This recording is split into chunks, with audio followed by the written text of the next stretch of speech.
Folks, let's talk about politics. Earlier we were talking about what Democrats should be doing when it comes to their messaging and driving it to the public. Well, now there's some potential drama. The Insider reported that DNC Chair Jaime Harrison is battling many of his own aides who were placed in the Democratic National Committee by President Joe Biden. In this particular story, it lays out in detail the kind of battle that's been going on when it comes to spending of money, when it comes to messaging, when it comes to all sorts of different things. I want to go to our panel now. This right here speaks volumes because Democrats, of course, are very upset, Reese, about what took place in Virginia. Of course, Harrison, it was big news when he was named DNC chair. And so you always have this battle because whoever controls the White House, they run the party. Trump, when he was there, he controlled and ran the Republican National Committee. Biden is president. He controls the DNC. But the reality is this here. The party apparatus is made up of 50 states. And so if you want to win, everything can't be run out of D.C. Reading this story that lays out any number of things, this is what they say. According to folks who were interviewed off the record, go to my iPad, please. It says that Jaime Harrison is being locked out of staffing and operational decisions. Also, the conflict between Harrison is with Sam Cornale and Mary Beth Cahill, who was Deputy White House Chief of Staff, who used to be CEO of the DNC. And then they say Harrison loyalists say he needs more latitude so the party can get back on track. A pretty damning story. Yes, it's inside baseball, but it also reminds me of the battles that Michael Steele had with the Republican National Committee when he was the chair. Yeah, I mean, did they put Jaime Harrison in place so that he can win, or did they put him in place so that he can dunk on people on Twitter with these very, clever tweets that he does and dragging people like, hey, I do that, but I'm not going to be the DNC chair. So, it's interesting how they put Black people in these places and they don't really set them up to succeed. We know that the Democratic Party, I say this all the time, still has a white is right problem. And that's why you have the people who are actually making staffing and financial decisions are the white folks still running the ship. Mary Beth Cahill was John Kerry's campaign manager for his presidential campaign. He lost. So why the hell you have her running shit? I don't understand the concept of having losers running stuff, even though Jaime Harrison lost his race. So, you can say the same thing about him. But that was in South Carolina. John Kerry should have won that race against a deeply unpopular president. And so it just goes to show how they set up Black people to fail, but to still be the figurehead so that they can say, look, we tried it with a Black person, didn't work out. Now let's go back to our white, way of doing things. They need to give Jaime Harrison the opportunity to make his own staffing decisions, like Tom Perez did. I'm sure I didn't hear any about this stuff when Tom Perez was in charge, and let him sink or swim. And if you do, then you might actually get somewhere. I think that Jaime Harrison ran a pretty campaign aside from losing. And I think that he probably will bring a really fresh perspective to the party that's deeply needed. They need to get away from this white default mentality in terms of the candidates that they back, this white is right mentality, this chasing after the mythical Trump, Obama Trump voter that's long gone. And they need to really start focusing on the future of the party, which is the multiracial coalition across the country. DeMario, this is what this story says. Go to my iPad. They've taken this African-American candidate and tokenized him. One of the people familiar with Harrison's frustrations with the DNC told Insider, they put him out as the figurehead of the party, but haven't actually given any ability to shape its future. At a point where we are coming off this election now, and they've gone to try to pivot towards 2022. Instead of empowering him, they've completely disempowered him. Now, in this article, he did give an interview. He disagreed with these various assessments. I know how these stories go. I understand why Jaime has to say that publicly, but stories like this don't get written, frankly, if it's not true. Roland, I've seen this so many times. It really reminds me of a lesson I learned when I was playing football at the University of Oklahoma. My head coach, John Blake, rest in peace, was the first African-American head coach at the University of Oklahoma.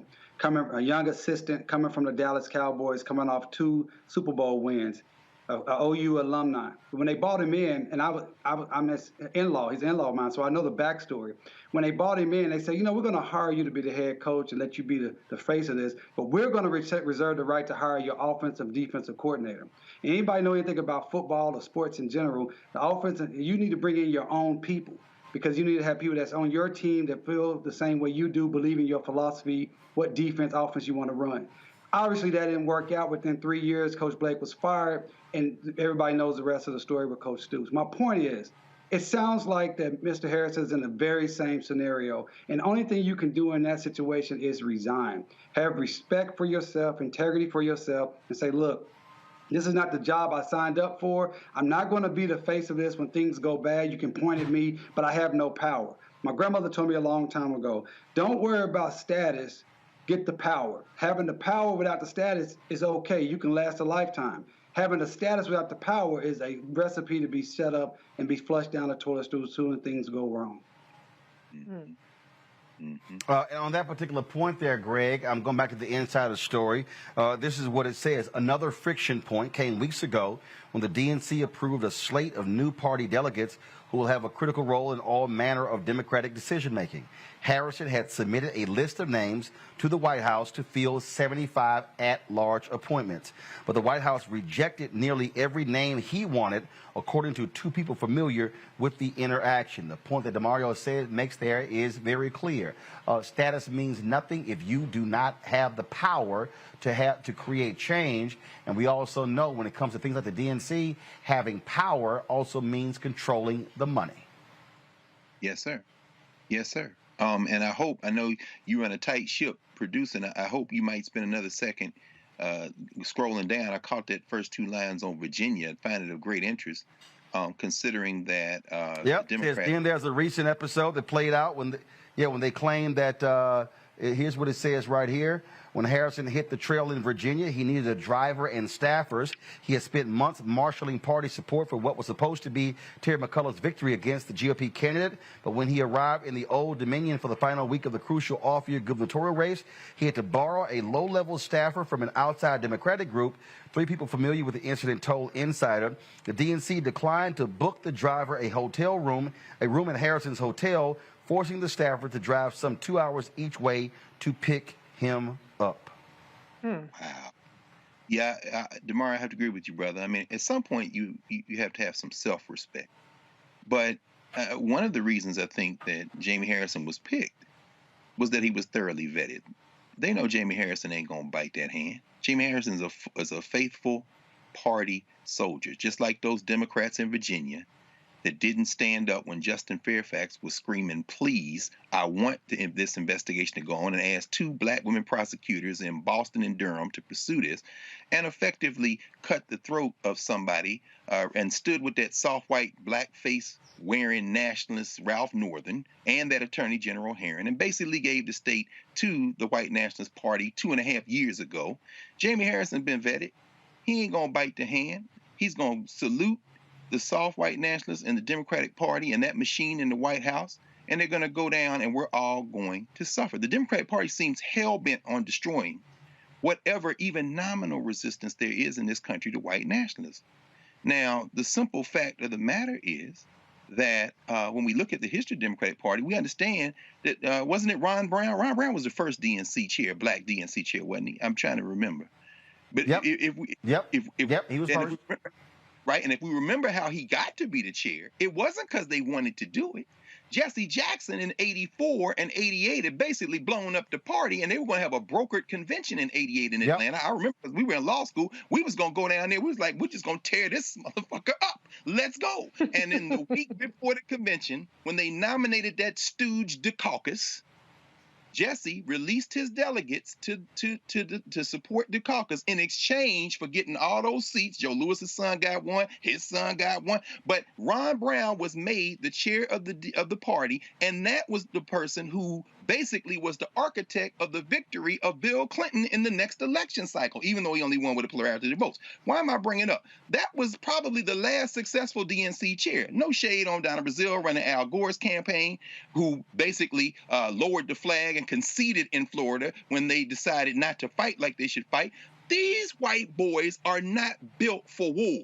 And the only time that any political party in this country has served the interests of black people is when we have turned our backs on them and waged a war. Now, I'll say that to say this. Jaime Harrison was a safe pick.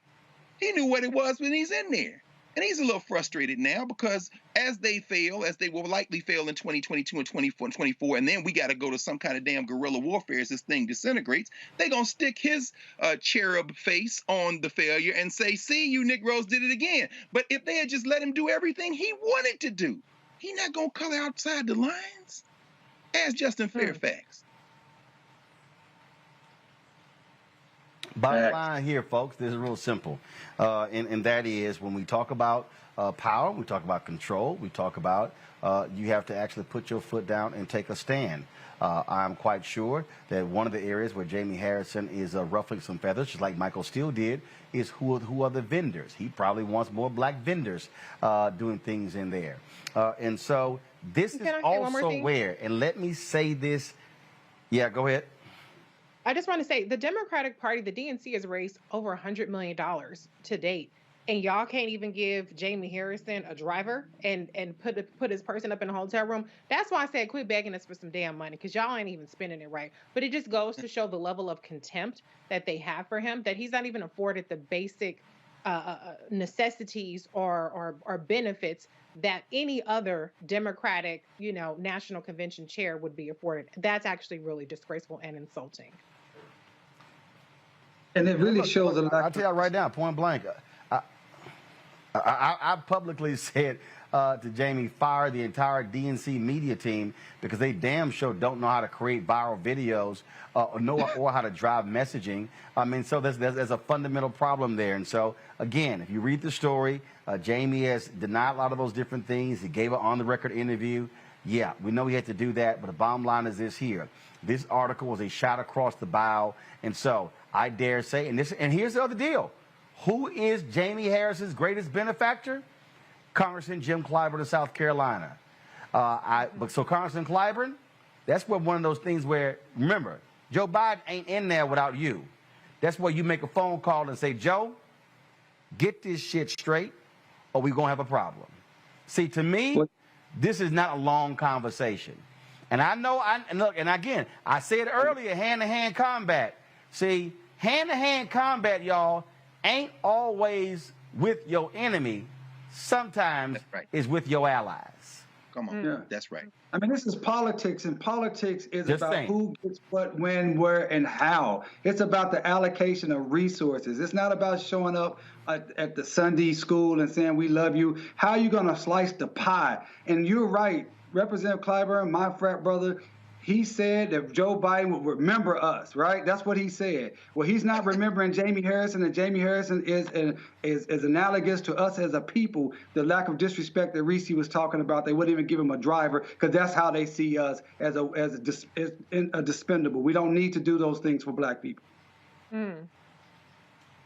Bottom line is this here: if you're gonna swing, and you might sometimes have to hit folk who you like.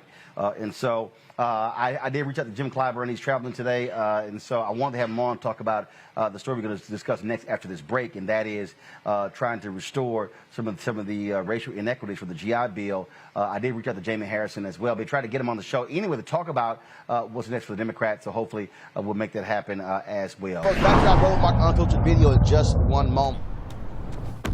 Oh. That spin class was brutal. Well, you can try using the Buick's massaging seat. Ooh, yeah, that's nice. Can I use Apple CarPlay to put some music on? Sure, it's wireless. Pick something we all like. Okay, hold on. What's your Buick's Wi-Fi password? Buick Envision 2021. Oh, you should pick something stronger. That's really predictable. That's a really tight spot. Don't worry, I used to hate parallel parking. Me too. Hey. Really outdid yourself. Yes, we did. The all-new Buick Envision, an SUV built around you.